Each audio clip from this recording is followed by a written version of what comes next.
So let's just start with a definition.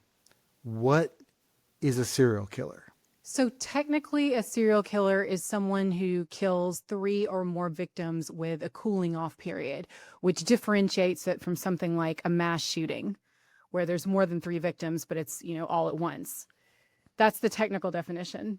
And I can talk a little bit about why I think that serial killers have been very pigeonholed since the 70s, in my opinion, but we can get into that later.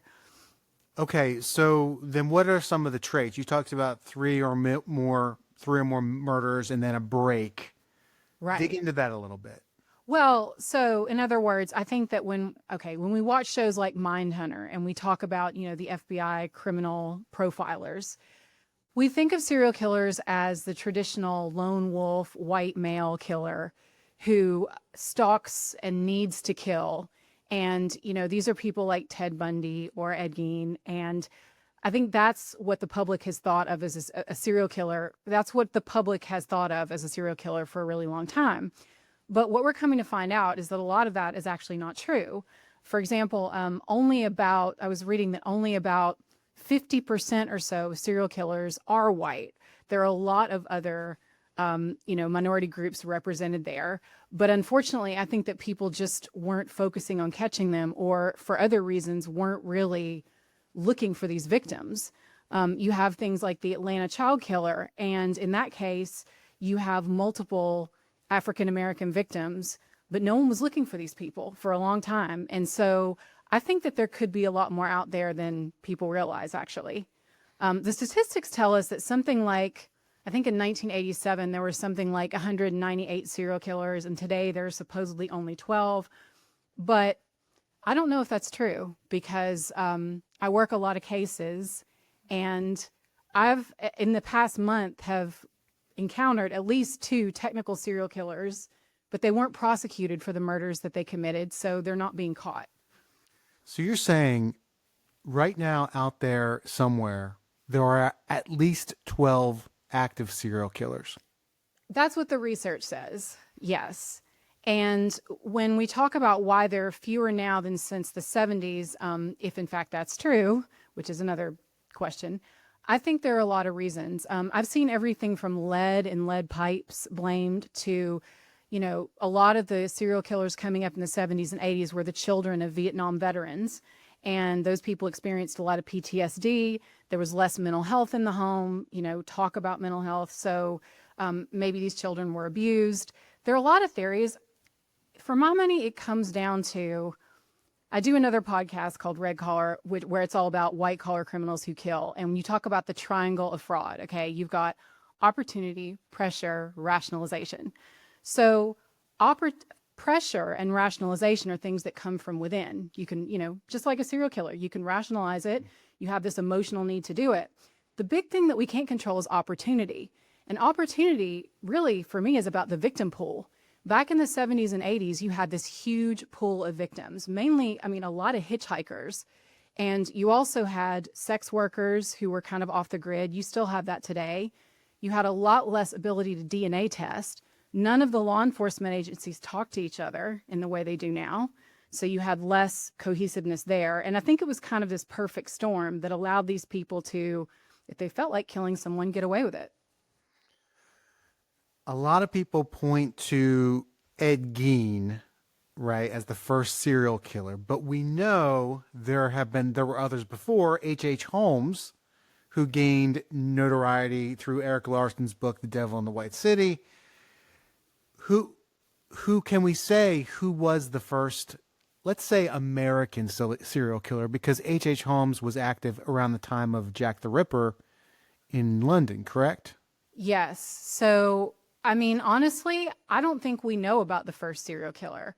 There was, it might have been after H. Holmes, but there was this guy, Albert Fish, who killed a lot of children and wasn't found until much later. But I think What serial time period killers, was he?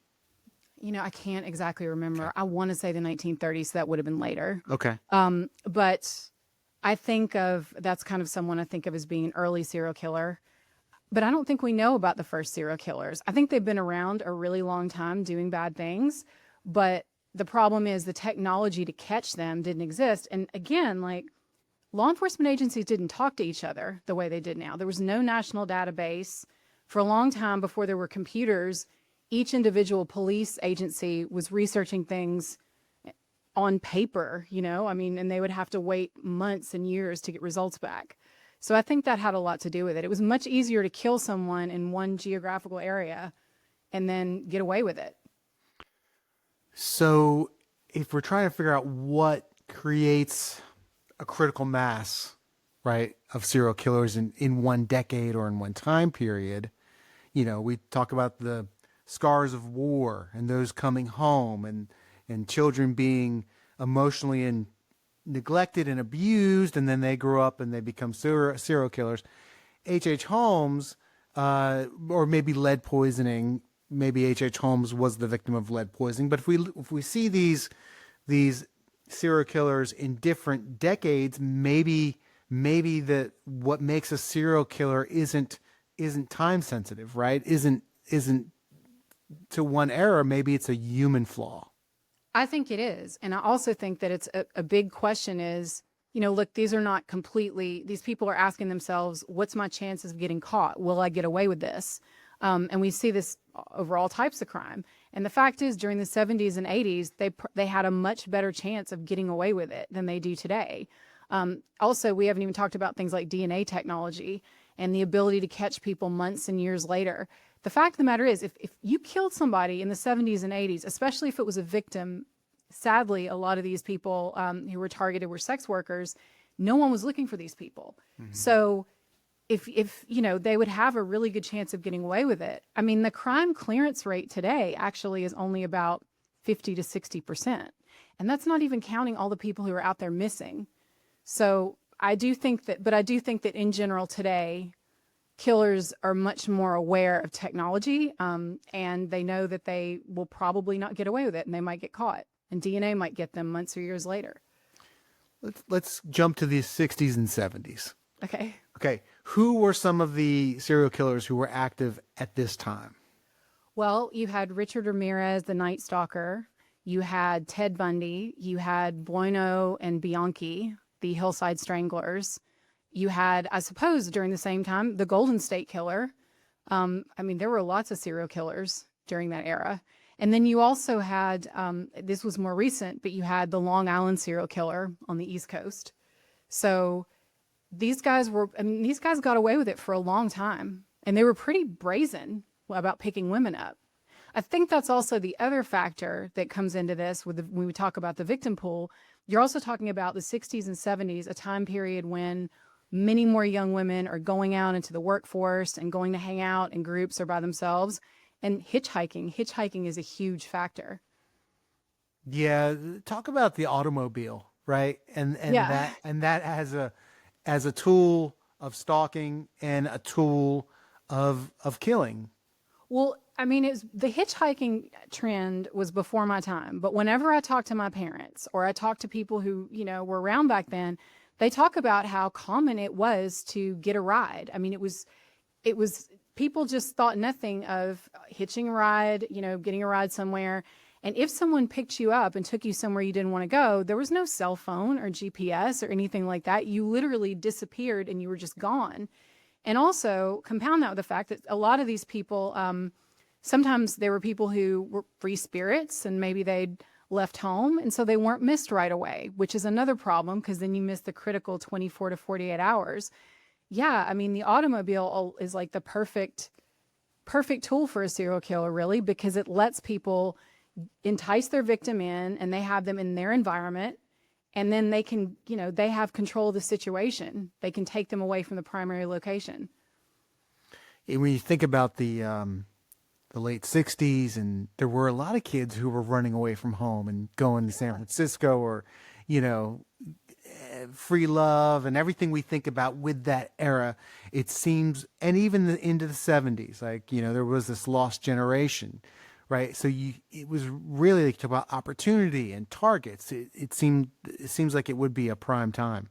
Oh yeah. I mean, think about it. If you're sort of, hippie, free love, going to a rock show or something like that, and then you disappear, you've got kind of, again, like a perfect storm of events. First of all, people wouldn't necessarily be alarmed right away and start looking for you. There's no way to trace, there's no cell phones, there's no surveillance cameras back then. I think people now in this generation have a hard time even imagining how free it was. You could disappear for a few days and no one would hear from you, and that was not unusual. I feel like now also that's another thing. People use cell phones. People are much more, even if they are free spirits, they're in communication somehow often, or you can track their location or something. I travel around all the time, all around the world.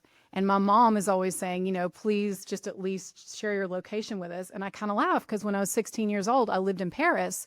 There was no way for my parents to find me. They would hear from me once a week when I called on a phone card.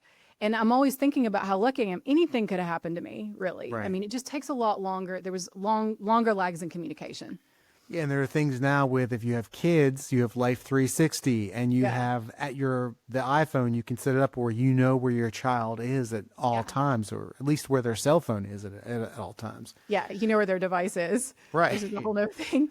But I agree. I think that and I think also it's not only that parents have used it. I mean, I think for the most part, a lot of people feel that it is a safety feature that they want for that reason. And we had nothing like that in the 60s, 70s, 80s, 90s. That was just non-existent. So it took much longer. And also even things like Amber Alerts are pretty recent.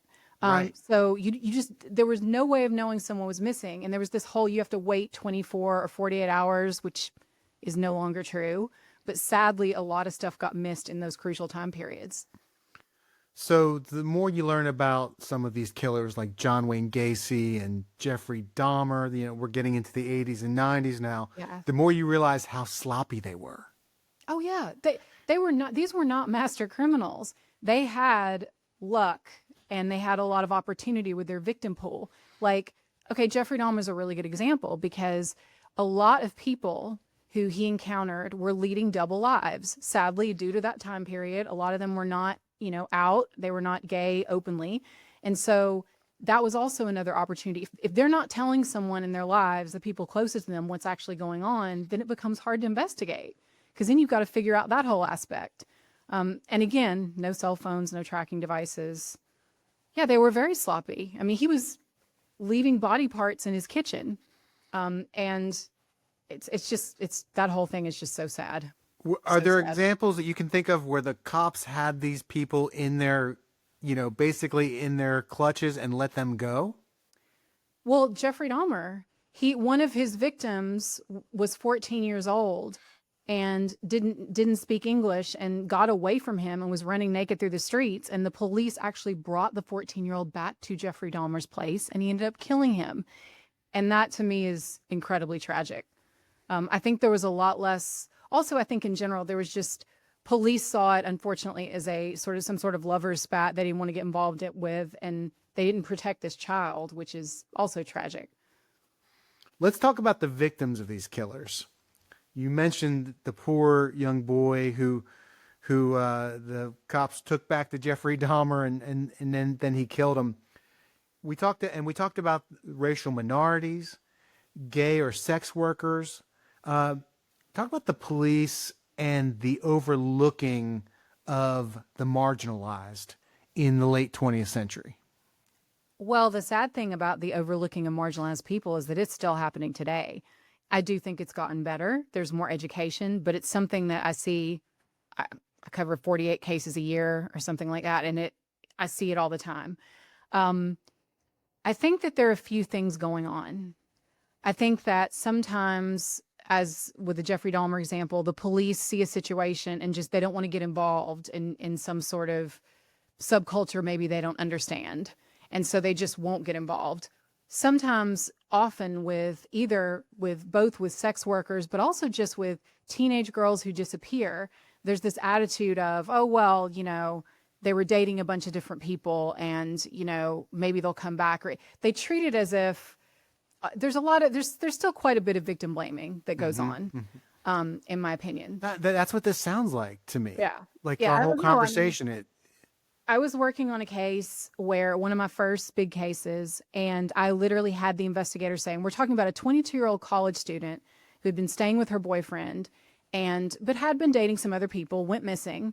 And he made the comment, he said, well, with the lifestyle she was living, what did she expect? And I was actually stunned because I just thought, you know, I can't believe this is where we are in 2000 at the time, 2018. But it still happens. And I feel like a lot of people are just not being looked for. But then from the other side, they're not being reported missing either right away. And that's a big problem for an investigation. That does make things a lot harder. In the police's defense, that makes things a lot harder. I can't stop thinking about these active cases. Like here, I thought we were going to talk about the past, and we have, and we will. But, you know, according to you and speaking to you, it's like this is a very immediate threat. This is happening right now more than we think it is, more than we realize it is. Yeah, I think when I say that, I'm talking about things like, using the example of the case I've been working on, you have an individual, and maybe it doesn't fit into the stereotypical man who needs to kill and he's targeting women. What actually happens is some of these people just, it's not that they necessarily need to kill, but they want what they want and they'll do it. And they will absolutely kill someone if that person steps in the way of what they want. The example I'm talking about is a case where a man killed two people, was charged with murder, but then the police lost the DNA. So over a period of time, there was one victim, there was another victim years later. One was his landlord, one was someone else who he got into an argument with. Then he ended up breaking into a woman's apartment and beating and killing her, seriously injuring her boyfriend. And we think there might be a fourth person he's responsible for. So it's not what you'd think of as a traditional serial killer. He wasn't stalking and killing just female victims, but he's killed a lot of people, but he's not called a serial killer. So I just feel like there's a lot of people out there who may be technical serial killers who are not getting counted. You're almost saying that we need to redefine what makes a serial killer. Right. Or just think of it, it can still be someone who's had 3 victims with a cooling off period. But I definitely think that, for example, also a lot of the white collar cases I work on that then turns to murder. I think people kill people for a lot of reasons. It's not always the sexual sadist, rapist, predator.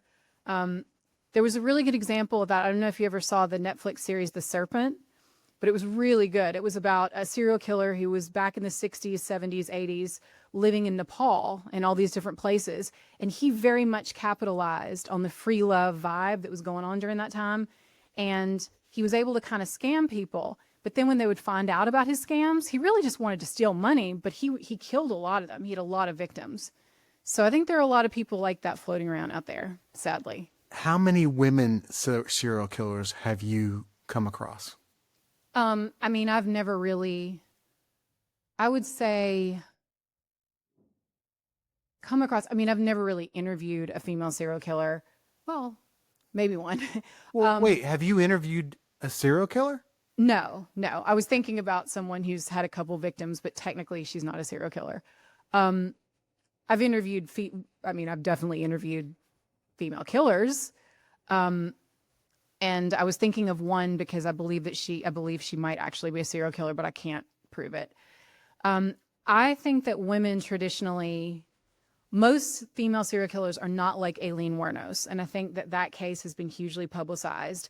She kind of killed her victims in more what you might think of as a male fashion. I'm not trying to be sexist, but just saying, she used a weapon. They were kind of violent.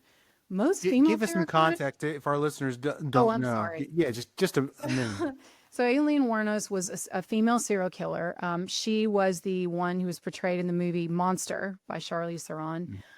She had several victims, and she'd had this really tragic life. She had been sexually assaulted and raped by men in her own family. She became a sex worker. And in a way, a lot of people think of her as kind of a sympathetic character because she lured some men who were clients of hers into the car with her, and then she murdered them. And it was usually pretty violent. She would shoot them. She would kill them in ways that were thought of as more of a male way of killing. Because typically experts say that men are more violent and women are more kind of, I want to say, this is going to sound wrong, but low key. Women do a lot more poisoning because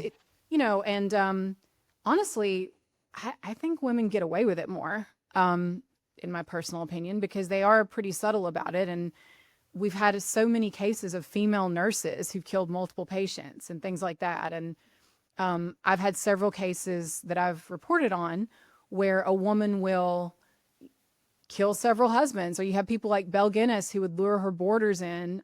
She had a boarding house and then she would kill people and bury them in the yard. Again, that was more of a fraud case. She just wanted the money, but Right. at some point she had to get rid of the bodies. We did a past episode on serial poisoners. Yeah, that's So before all the age of CSI we live in now, right, with all the forensic tools, before that, in the 70s, how did police track a serial killer? Because you talked about that critical 48 hours being, right. impossible. So how did these detectives and police like eventually find the killers? Most of them did a lot of what I do because most of my cases very few have physical evidence we can see or use anyway. They did old school detective, gumshoe, pounding the pavement, detective noir police work, where they went out, they talked to people on the streets, they developed sources, and they just kept following leads. And for example, I'm thinking of the Hillside Strangler case. They went and literally talked to all of these women. They went into the community. They knew the community. They got their sources. And then that's how they got, heard about rumors of these weird guys who were kind of out there. And then they just followed those leads. They had much less to work with. Let's talk about some of the people who are serial killers, but kind of not serial killers. And you kind of already alluded to this, like Charles Manson. Like Right. he never actually killed anyone, or did he? Right. I think of him more as a cult leader. Myself, I think of Charles Manson more as a cult leader. He certainly, I would say, was responsible for those deaths and had a part in them. But you're right, he never actually did it. But then what do you call people who, for example, will hire someone, they'll hire a hitman. Well, they didn't actually do it, but they definitely masterminded it. I feel like he was masterminding it. So I guess it's the same kind of thing. When I was in college in the 90s, early 90s, two guys I knew on spring break went to visit John Wayne Gacy in jail. What is it about the fascination that we all have for serial killers? Because you have two podcasts. There are endless movies about serial killers, television shows, documentaries, books. True crime is so popular. What is it about the non-killers' curiosity about the serial killer? I don't know. Since I was a child, I started out reading all the annual true crime books. I am fascinated by those things, but I sort of turn it on its head a little bit. I'm much more interested in the victims, how they survived, how they figured things out, how to solve the mystery than I am in the killers. Because the truth is, they're not very interesting. They're really not. They're superficially charming, maybe at best. But like you said, most of the time they just got really lucky. I mean, John Wayne Gacy literally had a graveyard underneath his house, and he was actually very sloppy.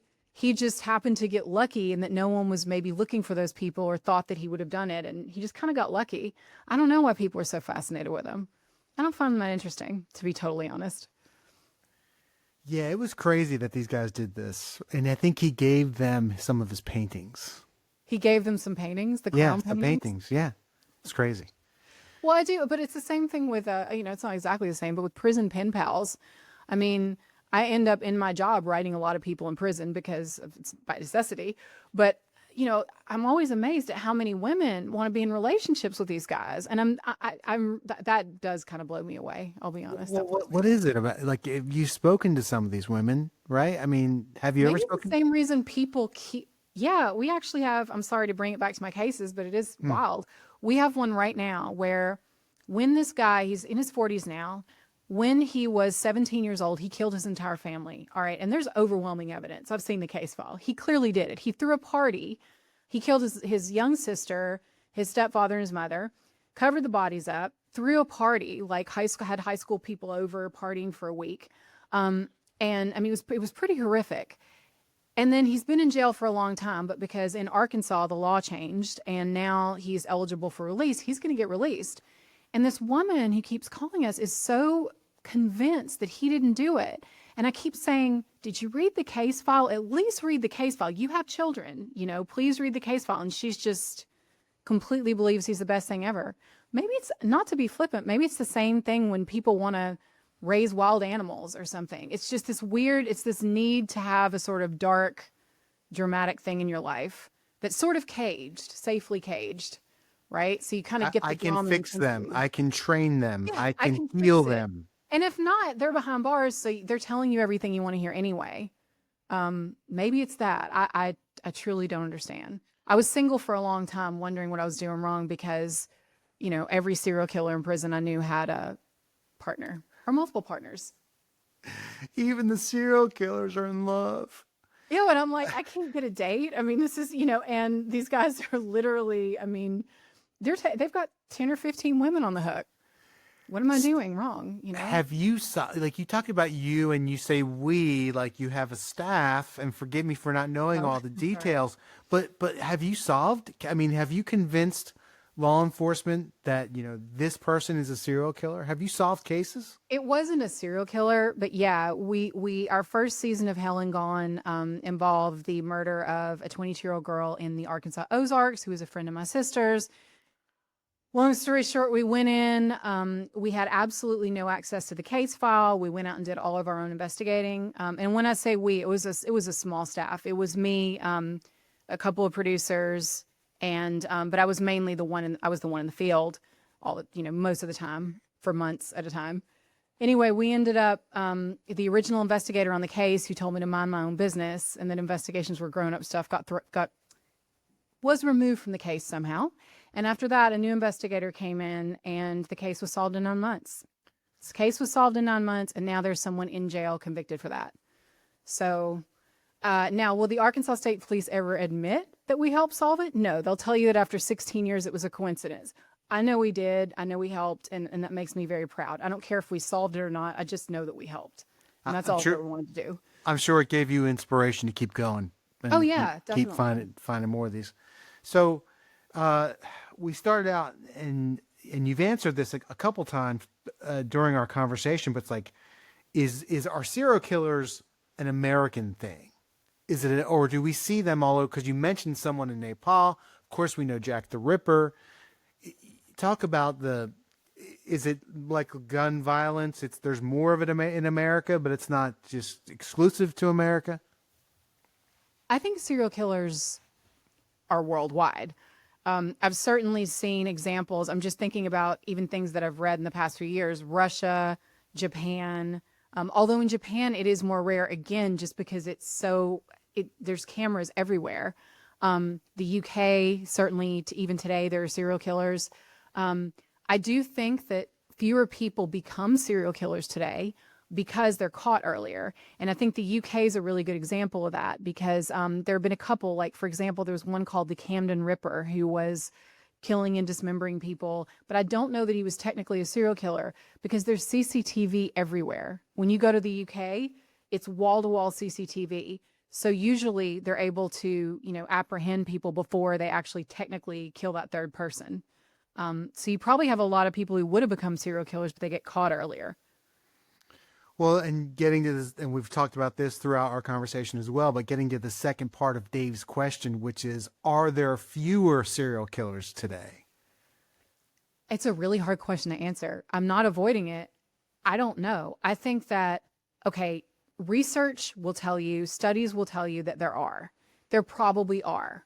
At the same time, you got to look at where the homicide clearance rates are going. They're going up. And so that means, there are fewer homicides being cleared now.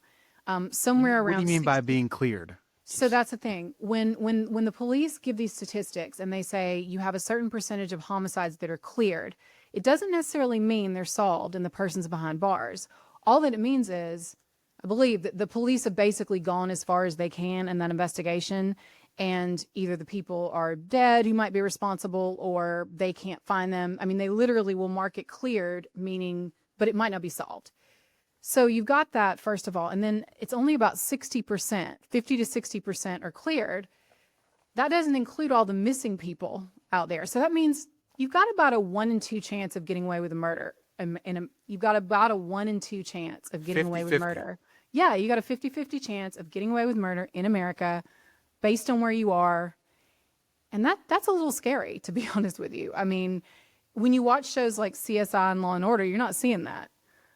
So I do think that there are potentially more people out there. I think there, and plus, what about all the missing people? A lot of them are probably not alive, but they're not officially getting counted. Right. So I do think there are fewer serial killers. I do think the technology at catching them earlier has gotten better, but I don't think that we should rest easy. Never.